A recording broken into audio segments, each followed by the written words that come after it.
I want to talk about the Golden State Warriors today and give a bit of an off-season preview for them because there's really not much to talk about, so this will be an easy episode for me.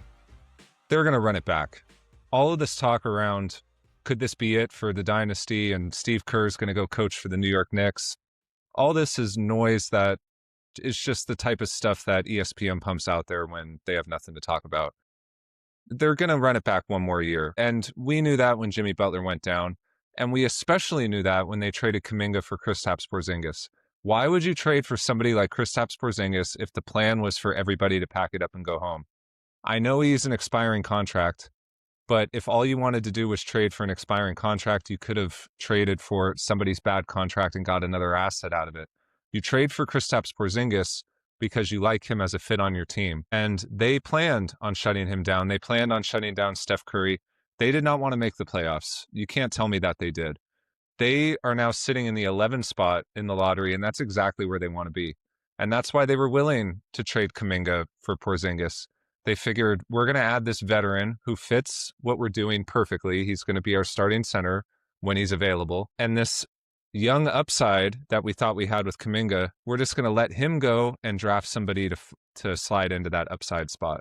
And now they're likely going to have the 11th pick in the draft and may even move up. We saw what happened with Dallas last year.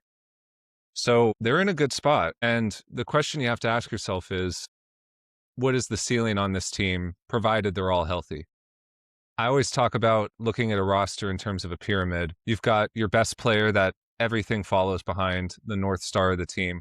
Your next two players form your identity, the capstone of the pyramid. After that, you've got your final two starters plus your sixth man. And then lastly, 7 through 10 basically fills out your second unit. And then the bottom row of 5 is basically depth pieces for injuries. So if we look at the Warriors, you've got Steph at the top, obviously, Draymond and Jimmy Butler at the 2 and 3. And so what is that identity that they're creating there? It's a half-court oriented, tough, smart team. That's what I think of when I think of those three. Then you get into, what do you have after that? I believe their other starter is Podziemski, that he's firmly in that spot. They need another on-ball guy. That's been the case with Curry for years, that you want somebody to handle the ball.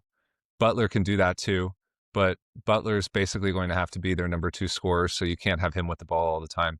Podziemski fits there really nicely, and he gives you 3-point shooting. So Podziemski's there at the 2, and your center, as I said, is Porzingis. It's a very balanced lineup. A very rickety lineup when it comes to health, but balanced nonetheless. You look at the bench, I think Al Horford comes back for one more year. He's got a player option for next year. You've got Moses Moody as a backup wing, who doesn't have much value, but I've always liked. I think he's a very useful 3-and-D player, but for some reason he just hasn't gotten his footing in the league. I think the Warriors are going to keep him next year, but look to trade him after that. You've got Quentin Post there as another backup big. He's a restricted free agent. We'll see what he commands. If some bad team comes in with a big offer, the Warriors may have to let him go. You've got DeAnthony Melton. I think he walks away.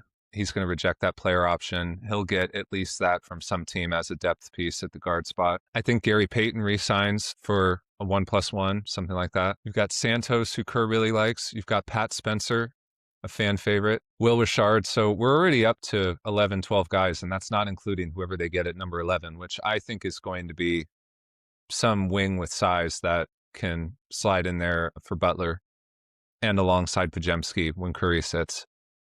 So that would be my guess, but they're going to take the best player available because they're going to be looking ahead for when Curry retires. But there's really not much else to say about this team, because if you look at their cap sheet, they have clearly looked at 26-27 as the last year of this run. Curry's and Butler's contracts both end in that year. Draymond's got a $27 million player option. I would guess he's going to accept that. Although if I was the Warriors, I would have no problem giving Draymond a really sweet extension. Give him like a $30 million a year extension. Who cares?